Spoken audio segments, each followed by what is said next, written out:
इसलिए माता का सबसे ज़्यादा उपकार है। और सच पूछा जाए तो माँ बच्चे की प्रथम पाठशाला भी है।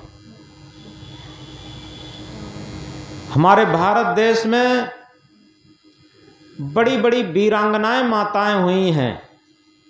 लक्ष्मीबाई, अवंतीबाई, झलकारी बाई,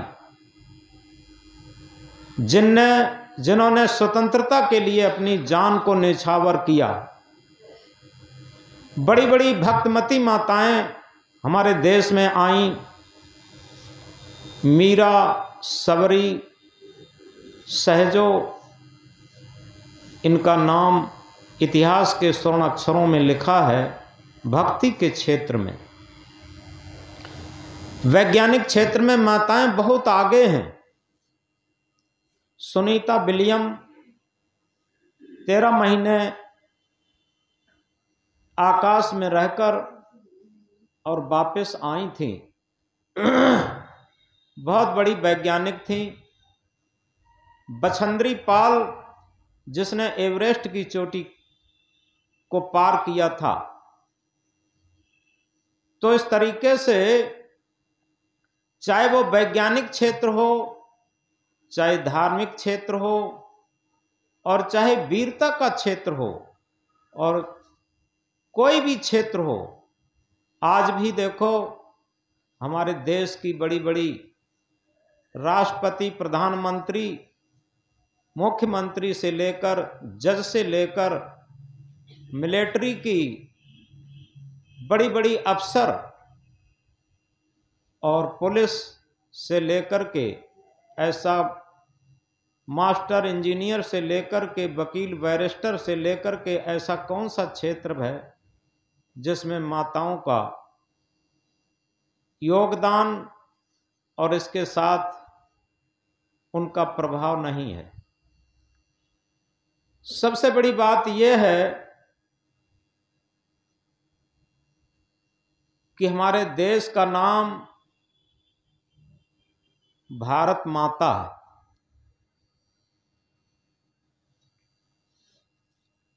किसी भी देश का नाम माता के नाम से नहीं है।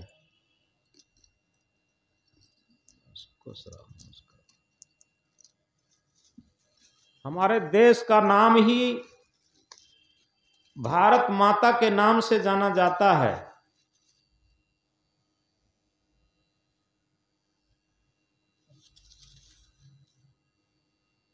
तो इस प्रकार अगर सही से समझें, देवियां देश की जाग जाएं अगर, युग स्वयं ही बदलता चला जाएगा।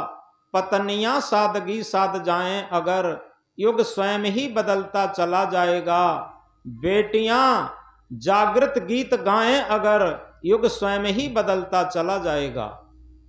देवियां देश की जाग जाएं अगर, युग स्वयं ही बदलता चला जाएगा। जब जब देश में हमारी बहन बेटी और माताएं ये जब अपने जीवन को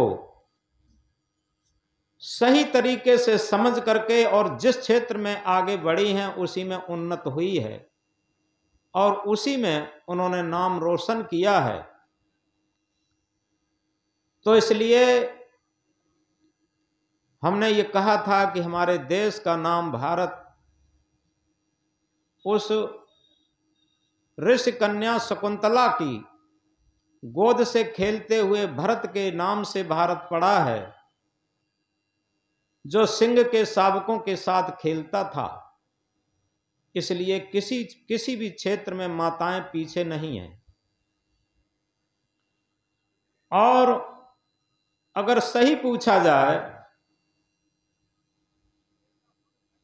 तो माताएं जिस क्षेत्र में चाहें उन्नत कर सकती हैं।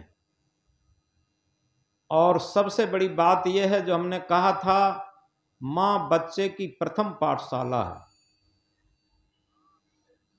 पहले जब गुरुकुली पद्धति शिक्षा थी, एक राजा का बेटा और एक मजदूर का बेटा गुरुकुल में विद्या अध्ययन करता था। वहां स्वावलंबी जीवन जीना सिखाया जाता था। वहां सेवा से जीवन शुरू होता था। अगर एक मजदूर का बेटा गाय की सेवा करेगा, लकड़ियां तोड़ेगा, तो एक राजा का बेटा भी गायों का गोबर डालेगा और लकड़ियां तोड़ के गुरुकुल में लाएगा। ऐसी हमारे देश की प्रथा थी। तो इसलिए हम याद रखें, हमारा देश आध्यात्म देश रहा है, क्योंकि हम ये न समझें कि हम अपने जीवन को नहीं समझते। अगर एक छोटी बात से बात शुरू करें, क्योंकि भौतिक उन्नति की तरफ सभी लोगों की दृष्टि रहती है। एक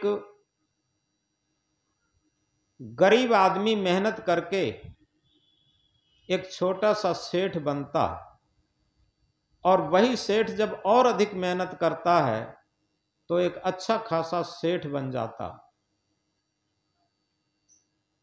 जब सेठ बन गया, अब उसे लोग बड़ा कहने लगे, लेकिन उसने जो अपने जीवन में अनुभव किया,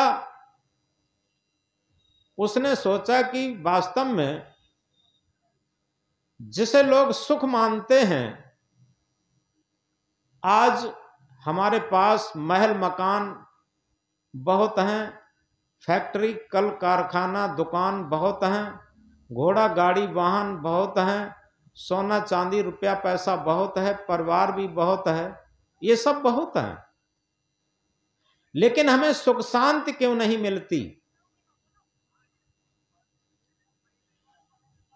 ये बात उसके मन में लगातार चल रही थी। उसने किसी सज्जन व्यक्ति से प्रश्न किया। एक भक्त सज्जन व्यक्ति था, उससे प्रश्न किया कि भैया एक बात बताओ, हम तुम्हें एक बात पूछना चाहते हैं। वैसे देखने के लिए तो हम एक सेठ बन गए, बहुत बड़े लोग कहते हैं बहुत सुखी है, बहुत संपन्न है, बहुत बड़ा आदमी है, लेकिन ईमानदारी से पूछा जाए कि तो जब हम गरीबी में थे तो हम सुखी थे, लेकिन जितना बड़े होते गए उसमें कुछ हमारे संस्कार भी खराब हुए, उनका भी पश्चाताप रहता है, और दिनों दिन हमें टेंशन बढ़ता गया और हम दुखी होते गए। आखिर दुनिया के लोग मुझे सुखी कहते हैं, लेकिन अंदर से हम दुखी हैं, अशांत हैं। इस दुख और अशांत का कारण क्या है? जबकि दुनिया के सारे लोग, संसार के सारे लोग भौतिक उन्नति में ही सुख मान रहे, लेकिन हमने भौतिक उन्नति की सारी पराकाष्ठाएं पूरी करने की कोशिश की, लेकिन हम सुख शांत हमसे गूलर के फूल होते गए, दूर होते गए। इसका कारण क्या है? तो उस भक्त सज्जन व्यक्ति ने कहा, इस बात को हम लोग नहीं जान पाएंगे, इसका तो उत्तर कोई सच्चे संत गुरुजन ही दे पाएंगे। वो सेठ क्या करता है, एक संत गुरु के पास पहुंचा और उनको प्रणाम करके बैठ जाता है, और बैठ करके कहता है कि गुरुदेव, आपसे एक बात मैं पूछना चाहता हूं कि हमारे पास मकान महल फैक्ट्री कल कारखाना घोड़ा गाड़ी वाहन सोना चांदी पैसा टका, इसकी कोई कमी नहीं है, ये सब है मेरे पास, लेकिन हमें सुख शांति क्यों नहीं है? ये बात हम पूछना चाहते हैं। जिस सुख शांति के लिए दुनिया के लोग केवल यही चीजें इकट्ठी करते हैं, और ये चीजें हम इकट्ठी कर चुके हैं, हमारे पास विपुल भंडार है, लेकिन इसके बाद भी मुझे सुख शांति चैन क्यों नहीं है? ये बात आपसे हम पूछना चाहते। संत ने कहा, आपने बहुत अच्छा प्रश्न किया। आपने जो मकान महल दुकान बनवाई, ये मकान महल दुकान फैक्ट्री कल कारखाना, इसकी उन्नत हो गई।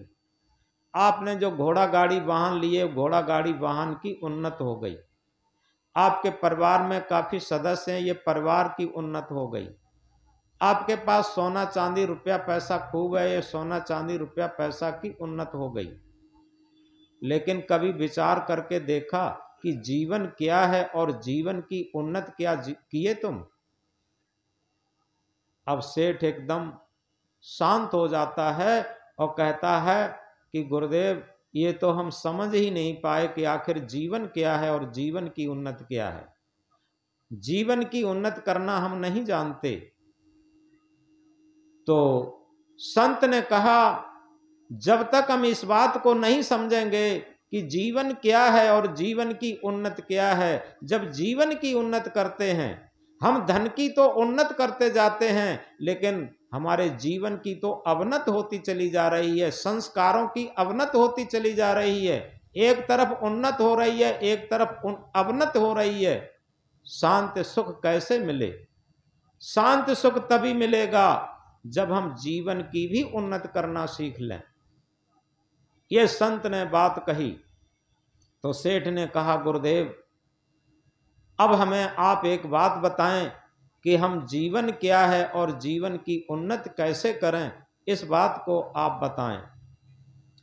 तो संत ने कहा, देखो, जीवन शरीर को नहीं कहते, इस बात को गहराई से समझें, क्योंकि शरीर ये प्रकृति का है और इस शरीर पर हमारा कोई अधिकार नहीं है। ये किसी दिन शिशु अवस्था में था और शिशु अवस्था बदल करके ये किशोरावस्था में बदल गया, किशोरावस्था से बदल करके जवानी में बदल गया और जवानी बदल करके अधेड़ अवस्था में बदल जाती है और अधेड़ अवस्था वृद्ध अवस्था में बदल जाती है, वृद्ध अवस्था जर्जर अवस्था में और जर्जर अवस्था मृत अवस्था में बदल जाती है।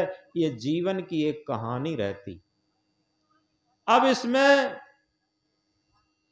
ये शरीर की स्थितियां हैं, इसे समग्र जीवन नहीं कह सकते, इसे केवल भौतिक जीवन, शारीरिक जीवन तो कह सकते। जो समग्र जीवन है, जो आध्यात्मिक जीवन है, जो सत्य जीवन है, वो इसके अंदर ड्राइविंग सत्ता है, सत्य सत्ता है, आत्म सत्ता है, चेतन सत्ता है। अगर सत्य सत्ता ना हो तो इस शरीर को जीवन कौन कहेगा? इस शरीर को कोई जीवन नहीं कहता। इस शरीर को सत्य सत्ता के बिना क्या कहते हैं? ये तो केवल मिट्टी है। पिता पिता नहीं रहता, पुत्र पुत्र नहीं रहता, पति पति नहीं रहता, पत्नी पत्नी नहीं रहता, भाई भाई नहीं रहता। किसके बिना? सत्य आत्मा के बिना। सबके लिए क्या हो जाती है? ये मिट्टी हो जाती बस। लेकिन आखिर उस सत्य आत्मा के लिए हम पूरे जीवन में उस सत्य आत्मा को कहां समझते, उस सच्चे जीवन को कहां समझते, जिस सच्चे जीवन से ही शरीर की कीमत है, मकान महल की कीमत है, गाड़ी घोड़ा वाहन की कीमत है, फैक्ट्री कल कारखाना की कीमत है, सोना चांदी की कीमत है। कभी कभी हम कहा करते हैं, वही बात उन संत ने समझाई। उन्होंने कहा, देखो, किसी ब्लैक बोर्ड पर हम एक इकाई लिखें और एक इकाई लिख करके जीरो लगा दें तो 10 हो जाएगा, एक जीरो और बढ़ा दें 10 गुना बढ़ जाएगा, 100 हो जाएगा, एक जीरो और बढ़ा दें 1000 हो जाएगा, एक जीरो बढ़ाते जाएं 10 गुना बढ़ता जाएगा।